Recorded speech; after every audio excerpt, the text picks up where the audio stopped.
O Senhor esteja convosco. Ele está no meio de nós. Proclamação do Evangelho de Jesus Cristo segundo Mateus. Glória a vós, Senhor. Naquele tempo disse Jesus aos seus discípulos: Felizes sois vós, porque os vossos olhos veem e os vossos ouvidos ouvem.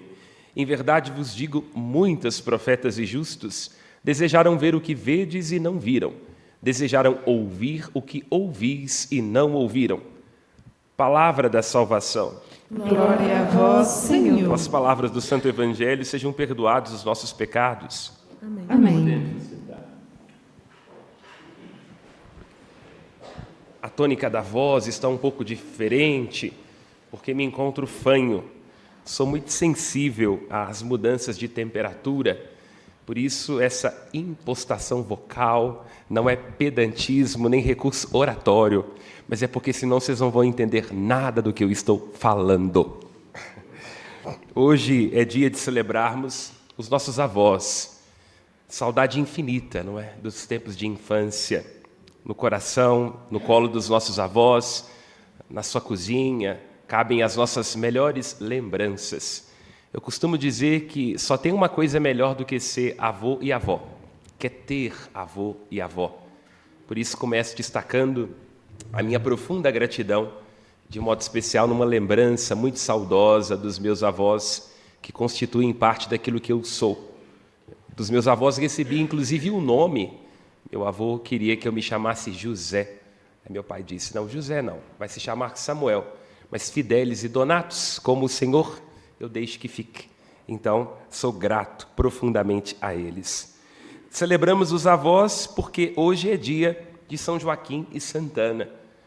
E já começo situando uma curiosidade, porque se nós escafunchamos a Bíblia, nós não vamos encontrar o nome destes pais de Maria. Aquilo que nós sabemos a respeito dessas figuras pertence aos textos apócrifos, que são aqueles textos que falam da vida de Jesus ou de certos acontecimentos, mas que não foram considerados canônicos. Não estão na Bíblia considerados como inspiração sagrada, mas são, de alguma forma, um patrimônio também da tradição. É do apócrifo, do pseudo-Tiago, que nós sabemos a respeito dos nomes dos pais de Maria, Joaquim e Santana, e também do fato de que eram estéreis, de que Ana foi visitada por um anjo e abençoada, e que ao receber esta graça, ela escolhe dedicar a Virgem Maria numa vida no templo.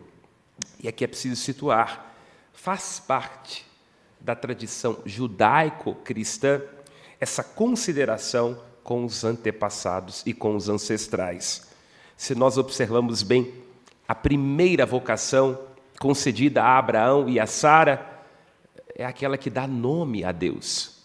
O Deus de Israel, que não tem templo, que não tem lugar e que não tem imagem, que não tem nome, tem um nome apropriado, o Deus dos pais. Portanto, ele é conhecido, experimentado e garante a partir daquilo que ele realizou na vida dos patriarcas e das matriarcas. Portanto, nós poderíamos dizer que o Deus de Israel tem este nome apropriado, o seu nome é Deus dos pais, Deus dos antepassados, Deus dos avós. Portanto, na fé judaico-cristã, isso tem uma dimensão muito importante. E também uma herança que é nossa, desconhecida, já que nós também somos frutos de África, não é? O útero que dá à luz ao nosso povo negro, e isso até geneticamente foi demonstrado, é o útero das mulheres africanas. E é preciso reportar-se a essa consciência de África, que é essa consciência da ancestralidade, não é? Isso está muito presente nas heranças africanas e, inclusive, nas nossas expressões. Quando a gente diz cafuné, quando a gente diz que o filho menor é caçula, essas são as expressões maternas de origem banto, que nos foram dadas por estes úteros e essas memórias negras das mães que vieram de África. Portanto, do ponto de vista da origem judaico-cristã e do ponto de vista dessa nossa matriz negra, nós temos que considerar a nossa ancestralidade. Porque, como diziam os antigos clássicos gregos, se nós não sabemos para onde ir, qualquer lugar serve. E para onde nós estamos indo tem a ver com aquele lugar de onde nós partimos. Por isso temos que considerar nossas heranças, as nossas raízes, porque hoje a gente está muito preocupado em inventar a roda. De alguma forma, se nós observamos bem, nessa disputa pelo tempo, que não é mais coisa que a gente investe, mas é coisa que a gente tem que tomar cuidado para não perder, a gente excluiu as duas pontas da existência humana. Nem permitimos as crianças serem crianças, se nós observamos bem. Nós colocamos as crianças diante de imagens e de experiências que não são próprias dos tempos de infância. As crianças hoje não têm mais o privilégio de brincar e também o fim da vida, porque a gente ficou com medo de ficar velho. O velho antes era sinônimo de sabedoria, de escuta. Nossas avós, nossas matriarcas, nossos avós, hoje parece que a gente tem um pouco de medo disso, né? Num culto da eterna juventude, quando na verdade a gente se esquece daquilo que dizia Nelson Rodrigues, não é? Que os jovens têm todos os defeitos dos velhos e mais um que é o pior de todos, a juventude. Então é preciso nós nos reconciliarmos com isso, com essa compreensão de que a gente não tem que ter medo de envelhecer. E que o velho não significa dispensável, que o velho não significa aquilo que tem que ser abandonado, que o velho não significa aquilo que deixou de ter importância, muito pelo contrário. Há valor, a beleza, a nobreza no envelhecimento, e que o envelhecimento é parte da vida, e que quem não quer envelhecer tem uma alternativa, morrer jovem. Então, necessariamente, se nós queremos viver e aproveitar e vir à Serra da Piedade em muitas peregrinações, nós inevitavelmente teremos que experimentar o envelhecimento e encontrar aqui beleza, jovialidade. Portanto, temos que nos reconciliar com isso, com esta sabedoria, com este protagonismo, com a beleza que vem a nós com o envelhecimento, não é? Com tudo aquilo que evidentemente vai se impondo como limite físico, e não é uma coisa que é 60 a mais. A partir dos 25 anos de idade, o colágeno nos abandona, seguido da coluna e dos joelhos. Como eu costumo brincar, quando a gente chega nos 30, a gente diz, vou em tal lugar, e a coluna e o joelho diz, você não vai, não, você vai ficar em casa. Então, inevitavelmente, a partir dos 25 anos, inicia-se um processo natural de envelhecimento, e temos que aprender a ver beleza, jovialidade e descontração nisso. Portanto, não vamos esconder aquilo que é velho. Vamos valorizar este envelhecimento, porque o envelhecimento é uma grande riqueza e um grande privilégio da nossa existência humana. E aqui vemos o versículo 11 da primeira leitura, onde se diz, no imperativo, vamos fazer o elogio dos homens famosos, nossos antepassados, através das gerações.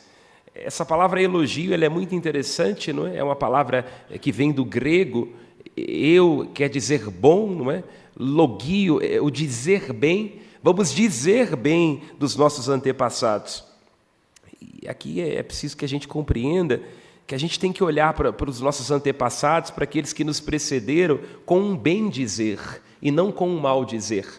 Na consciência das suas falhas e dos seus limites, mas podendo dizer bem. Porque se nós desconsideramos aqueles que vieram antes de nós, de alguma forma nós estamos amaldiçoando o nosso destino. E é numa profunda consideração ao esforço daqueles que vieram antes de nós, de uma consideração inclusive das suas falhas, que nós temos uma garantia para fazermos talvez escolhas melhores ou para termos um bom encaminhamento para a nossa própria vida. E aqui nesse livro do Eclesiástico, do Sirácida, está o que legitima o nosso culto aos santos. Os nossos irmãos protestantes ficam nos questionando um pouco por que é que nós temos uma consideração aos santos, por que é que nós ficamos revisitando a memória daqueles que já partiram. É porque para Deus todos vivem. Vivem como aquela memória, como aquela herança que deixam em nós. E por quê? Quando nós elogiamos os pais, os avós, os homens e mulheres santos que passaram pela nossa vida, na verdade nós estamos elogiando ao nosso próprio Deus. A Bíblia insiste, e aqui quero recorrer ao Salmo 112, que Deus é bondoso, que Deus é compassivo. Mas aqueles que se aproximam de Deus e vivem segundo a vontade de Deus, tornam-se também eles generosos e compassivos. Você abra a sua Bíblia na sua casa e leia, em primeiro lugar, o Salmo 110, depois o Salmo 111. E você vai perceber que tudo aquilo que se louva a Deus no Salmo 110 também se atribui àqueles que andam segundo a vontade de Deus. Então, assim como Deus é compassivo, generoso, aquele que é reto, compassivo, generoso, que ama com carinho a lei do Senhor Deus, permanece para sempre o bem que fez. O que o livro do Eclesiástico está dizendo? Que há pessoas em nossa vida que se tornam uma manifestação de Deus. E que quando nós louvamos e reverenciamos essas pessoas, em última instância, nós estamos louvando o próprio Deus. E o que está aqui nesse elogio, essa palavra de origem grega, é o que nós rezamos na Ave Maria. Quando nós vamos à origem da Ave Maria no grego, assim se diz: Haire Maria, que haritomene, eulogemene, elogio, eulogemene, bendita, bem dizer, dizer bem. A palavra, para que a gente possa ter uma metáfora muito plástica do que o livro do Eclesiástico está querendo dizer, pense que Deus é um grande fogo. As graças divinas. Deus é um grande fogo que encandece. E aí você pense, quando a gente coloca o carvão junto do fogo, o carvão sem ser fogo, porque está muito próximo do fogo, assume as propriedades do fogo. Você pega o carvão e ele está frio. Você joga lá no churrasco, daqueles que a gente faz, e os nossos cunhados vão na nossa casa para nos dar prejuízo. Ele assume as propriedades do fogo. Ninguém é louco de dizer que a brasa não é fogo, porque ela assumiu as propriedades do fogo. A mesma coisa acontece com os santos, entende? Então nós sabemos que Deus é o grande fogo. Ele é a origem de todos os bens e de todas as graças. É Deus a quem nós devemos o grande culto. Mas porque os santos estiveram juntos de Deus, eles assumem a propriedade de Deus. Então nós dizemos, não é fogo, mas é brasa e queima. Está entendendo? Aqui está nesse livro do Eclesiástico, para você brigar só um pouquinho com a sua vizinha protestante, tem argumentos agora que é importante, para não perder a discussão.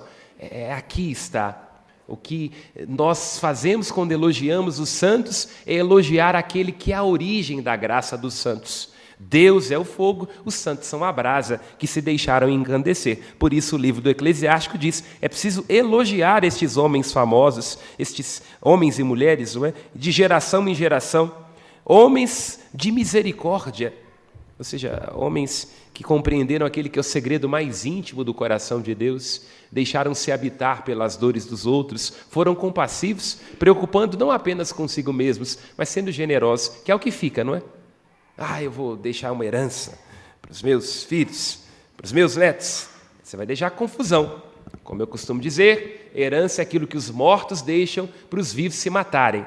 A grande herança que a gente tem que deixar para a vida de filhos e netos é aquilo que o dinheiro não pode comprar, que a traça não pode corroer e que o ladrão não pode roubar.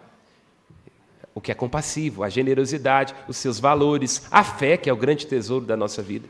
Que é isso que permanece. É o que o Salmo está dizendo. Por que estes grandes homens e mulheres não podem ser esquecidos? Porque eles tiveram gestos de bondade que permanecem. Porque eles foram homens de misericórdia. Os povos proclamarão para sempre a sua grande sabedoria e a Assembleia há de proclamar o seu louvor. E o texto insiste que eles duram, que eles permanecem através da geração. Então, se nós vamos passar, e vamos passar mesmo, porque nenhum de nós fica para a semente, e que bom que seja assim, né? Porque chega até uma hora, e eu presenciei isso nos meus avós, em que a gente vai percebendo nitidamente que os sofrimentos e as dores, eles vão percebendo que estão ficando meio coadjuvantes nesse mundo e querem ir para o outro, porque a nossa esperança está lá, né? Lá que nós temos a pátria definitiva. Aqui é apenas uma passagem. Neste momento, tenhamos a consciência de que a vida que passa tão rápido, ela não pode deixar de ser importante. Mas aqui importante não é virar TikTok, não é ser celebridade, não. é aquela importância, não é? Na etimologia também da palavra, é o que é importado, né? Importamos alguma coisa, esses tempos aí de taxação, onde os loucos brigam colocando fogo em Roma, uma importação sem taxas que a gente tem que fazer na vida dos outros, né? Gente que a gente coloca dentro do nosso coração, que foi importado e que nada nem ninguém jamais poderá tirar da nossa vida, das nossas memórias. Então estes homens e mulheres foram importantes, permanecem, eles duram para além daquilo que inevitavelmente não é durável. Nós não somos duráveis, temos um prazo de validade, mas aquilo que nós fazemos com a ajuda da graça de Deus, isso pode permanecer. E aqui quero situar a importância, mais uma vez, dos avós em nossa sociedade. Os avós, como costumo dizer, que são os pais melhorados, né? A gente, como pai, como mãe, nas preocupações diárias, às vezes não tem tempo, não é, para poder se entregar com tudo aquilo que poderíamos ou deveríamos aos filhos. E é importante ter esse privilégio de ser avô e de ser avó, como pais e mães melhorados, e o privilégio dos avós é precisamente estragar os netos. Essa é a prerrogativa dos avós, não interferir na educação. Sobretudo, se você é pai e mãe do filho, vai caçar problema com a nora, não interfira jamais na educação. Mas estraga um pouquinho, um docezinho escondido, algum trocadinho, falando assim, não fala para sua mãe e para seu pai, não. Essa é a prerrogativa das avós e dos avós. E o que é importante situar aqui, que para que os avós mimem os netos, é preciso que eles tenham criado bem os seus filhos. É aí que é o desafio, não é? É preciso criar bem os filhos para poder mimar os netos. Porque se a gente mima os filhos, a gente vai ter que criar os netos, e aí é um problema. A nossa cultura tem isso, né? Gente que mimou demais os filhos, aí agora, né, não pode reclamar que caiu numa cilada. Então tomemos consciência disso, hein? É importante resguardar esse lugar dos pais e dos avós, e a melhor maneira de se preparar para sermos bons avós e avós é que a gente crie bem os nossos filhos, porque se mimamos os nossos filhos, teremos inevitavelmente que criar os nossos netos. E termino dizendo, com o olhar à Virgem Maria, ela é sempre nossa companheira, a Virgem Maria, que é a bendita, a ela nós dirigimos os nossos grandes louvores, a hiperdulia, o grande louvor, porque são bonitas essas imagens, imagens próprias da nossa tradição mineira. Quem já foi a Tiradentes, cidade mais bonita do mundo, Tiradentes, tem um museu de Santana, várias imagens de Santana, são bonitas essas imagens de Santana Mestra, né? Aquela imagem Santana, né? Senhora Santana de pé ou sentada, ensinando a Virgem Maria, não é? A ler as Sagradas Escrituras. Portanto, vamos pedir a intercessão da Virgem Maria, ela que é mãe e mestra, a intercessão de Santana, para que em nossa vida haja valores, haja generosidade, haja sabedoria, que nós, para além daquilo que possamos guardar de nossos bens, para além daquilo que possamos ter e fazer neste mundo, nos preocupemos sobre aquilo que temos nos tornado pela graça divina e sobre como avós, para além daquilo que podemos de materialmente oferecer, a gente pode se tornar importante, relevante, eterno na vida das nossas crianças. O mundo pode ser diferente se nós formos gentis, generosos e um exemplo para a vida de nossas crianças. Que Santana, em sua intercessão com São Joaquim, sejam mestres desta escola da vida, onde nós ensinamos os nossos filhos e netos a aspirarem pelas coisas do alto, para aqueles bens que permanecem. Louvado seja nosso Senhor Jesus Cristo. Para sempre seja louvado. Aos céus nossas preces.